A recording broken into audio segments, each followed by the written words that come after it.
নমস্কার বন্ধুরা, আশা করি আপনারা সবাই অনেক অনেক ভালো আছেন। আর আজকে আপনাদের সামনে নিয়ে আসছি রিয়েলমির তরফ থেকে Realme 10s। তো চলুন দেখে নেওয়া যাক যে এই Realme 10s এই ফোনটাতে কি থাকছে এবং কবে বাংলাদেশ মার্কেটে লঞ্চ হবে এবং কত টাকা প্রাইস হতে পারে এবং এই ফোনটা কি আপনার নেওয়া ঠিক হবে। এই ফোনটা নিয়ে যত রকমের প্রশ্ন আছে সকল প্রশ্নের সমাধান নিয়ে আজকের ভিডিওটা। তো অবশ্যই ভিডিওটা সম্পূর্ণ ধৈর্য সহকারে দেখবেন, কারণ এই ফোনটা সম্পর্কে আমি কিছু কিছু কথা বলবো যেগুলো আমার personal opinion. Part by part সাথে সাথে আমি আমার পার্সোনাল ওপিনিয়নটা আপনাদের জানিয়ে দেবো এবং লাস্টে প্রাইস এবং কবে বাংলাদেশে আসছে সেইটা জানিয়ে দেবো। তো অবশ্যই ভিডিওটা স্কিপ না করে সম্পূর্ণ ভিডিওটা দেখবেন, কারণ এই ভিডিওটা আপনার অনেক গুরুত্বপূর্ণ কিছু ইনফরমেশন আছে যেটা আমি আপনাদের দেবো। তো চলুন দেখে নেওয়া যাক যে এই ফোনটাতে কি থাকছে। তো আগে আমি বডি ফ্রেম রেট থেকে শুরু করছি। এর বডি ফ্রেম রেট হিসাবে থাকছে 8.1 মিলিমিটার এই থিকনেস, এছাড়াও আপনার 191 গ্রাম ওজন এবং এখানে ডুয়েল সিম কার্ডের স্লট এবং স্ট্যান্ড বাই মেমোরি কার্ডের স্লট থাকছে। তো ট্রিপল স্লট আপনারা এখানে পেয়ে যাচ্ছেন এবং এখানে আপনার ফ্রন্টে থাকছে আপনার গ্লাস ফ্রন্ট এবং প্লাস্টিক ফ্রেম প্লাস্টিক ব্যাক। এছাড়া এর ডিসপ্লে হিসেবে থাকছে IPS LCD টাচ স্ক্রিন, যেটা 16mm কালার্স এবং যার সাইজ হচ্ছে 6.6 ইঞ্চির একটি 104mm কালার্সের এবং 85.0% স্ক্রিন টু বডি রেশিওর 1080x2408 পিক্সেলের একটি 20:9 অ্যাসপেক্ট রেশিওর 400 ppi ডেনসিটি একটি ডিসপ্লে। আর যার সাথে থাকছে আপনার 90 Hz refresh rate with 400 nits pick type brightness. তো ওভারঅল কিন্তু আপনারা ভালো কিছু পাচ্ছেন এখানে। বাজেট সেগমেন্টে একটি ভালো ডিসপ্লে, কারণ এই ফোনটা আপনার বাংলাদেশে যে বাজেটে লঞ্চ হবে তো সেই বাজেটে আমরা সুপার আমোলেড ডিসপ্লেটা আশা করতে পারি। আদার্স ব্র্যান্ড কিছু কিছু ব্র্যান্ড দিয়ে থাকবে, তো আমি আপনাদের লাস্টে বলবো যে কোন ব্র্যান্ড দেবে আর কি। তো এইখানে কিন্তু আপনারা এই ফোনটার আপনার ডিসপ্লেটা 120 Hz দিলেও এই বাজেটে ঠিক মতন হতো। তো ডিসপ্লেটা আমি আপনাদের বলবো যে 90 Hz না দিয়ে 120 Hz বা এখানে অ্যামোলেড ডিসপ্লে যদি দিত 90 Hz না দিলেও তাতেও ভালো ডিসপ্লে হতো। তো যা দিয়েছে তো মোটামুটি মানে একটি ডিসপ্লে। এছাড়াও এর পারফরমেন্সে থাকছে আপনার OS Android 12 এবং Realme UI 4.0 রান করবে এবং এই ফোনটার চিপসেট হিসেবে থাকছে MediaTek আপনার Dimensity 810, যে প্রসেসরটা 6 nanometer আর্কিটেকচারের উপর বিল্ড করা, সেই প্রসেসরটা দিয়ে এই ফোনটি আসবে এবং যার জিপিইউ সেকশনে আপনার থাকছে মালি G57 এবং MC2।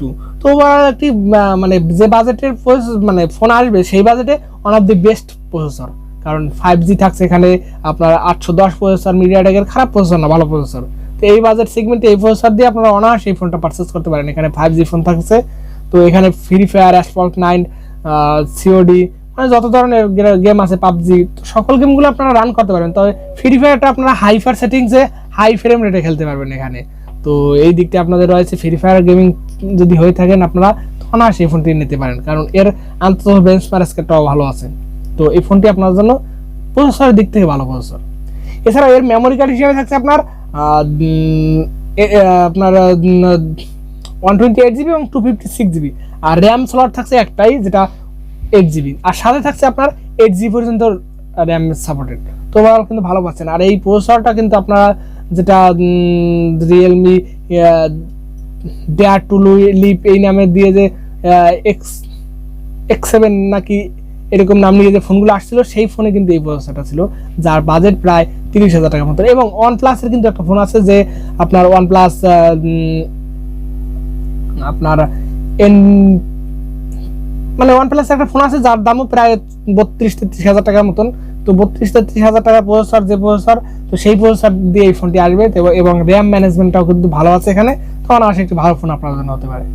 এছাড়া এর ক্যামেরা হিসেবে থাকছে 50 মেগাপিক্সেলের মেইন সেন্সর এবং 2 মেগাপিক্সেলের ডেপথ সেন্সর ব্যাক সাইডে এবং 8 মেগাপিক্সেলের সেকেন্ডারি সেন্সর মানে ফ্রন্টে।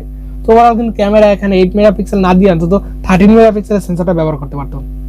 তো ওভারঅল কিন্তু এখানে ক্যামেরা অ্যাভারেজ মানে বাজেট সেগমেন্টে অ্যাভারেজ ক্যামেরা সেটআপ এখানে ব্যবহার করা হয়েছে।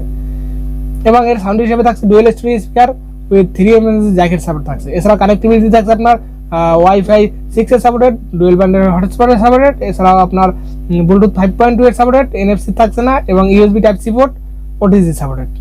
এছাড়া এর ফিঙ্গারপ্রিন্ট থাকছে সাইডে মাউন্টেড এবং ফেস আনলক থাকছে এবং আপনার proximity sensor, compass sensor, gyro sensor থাকছে না এখানে।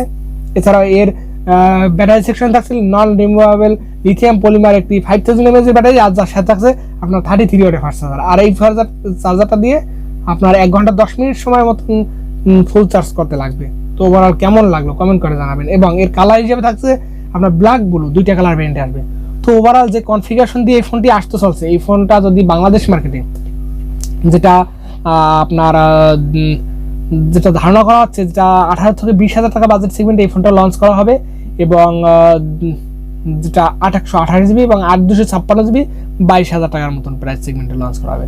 তো এই প্রাইস সেগমেন্টে যদি এই ফোনটি আসে Realme 10s এই ফোনটা, তো আপনার জন্য মানে ভালো ফোন হতে পারে, আপনার জন্য বেস্ট ফোন হতে পারে। কারণ 17-18,000 টাকা যদি আপনারা এই ফোনটা পেয়ে যান বাংলাদেশে, তাহলে অনায়াসে আপনারা এই ফোনটা পারচেস করতে পারেন। এছাড়াও ইন্ডিয়াতে যদি এই ফোনটা 10 থেকে 12,000 রুপির মধ্যে লঞ্চ হয় ইন্ডিয়ান মার্কেটে, তো আপনার জন্য অনায়াসে এই ফোনটি পারচেস করতে পারবেন। তো এই ফোনটি যদি এর থেকে বেশি প্রাইস সেগমেন্টে লঞ্চ করা হয়, তাহলে আমি এই ফোনটা আপনাদের জন্য রেকমেন্ড করতে পারবো না। কারণ এই ফোনটা better value for money device phone হবে না আপনার জন্য। কারণ এখানে আপনার প্রসেসরটা ভালো মানের প্রসেসর, বাট ডিসপ্লেটা অতটা ভালো না। তো ক্যামেরার দিকে গেলে আবার ক্যামেরাটাও ততটা ভালো না। তো কোন দিক থেকে আপনারা নেবেন, তো অবশ্যই কমেন্ট করে জানাবেন। এবং এই ফোনটা কারা কারা ক্রয় করার জন্য ইচ্ছুক, এটাও কমেন্ট করে জানাবেন। এবং নেক্সটে কি নিয়ে ভিডিও দেখতেছেন সেটাও কমেন্ট করে জানাবেন। তো আশা করি ভিডিওটা ভালো লাগছে, আর যদি ভালো লেগে থাকে তাহলে অবশ্যই লাইক দিয়ে দেবেন, এবং চ্যানেলে যদি নতুন হয়ে থাকেন তাহলে অবশ্যই সাবস্ক্রাইব করে দেবেন। তো দেখা হচ্ছে নেক্সট ভিডিওতে, সবাই ভালো থাকবেন, সুস্থ থাকবেন।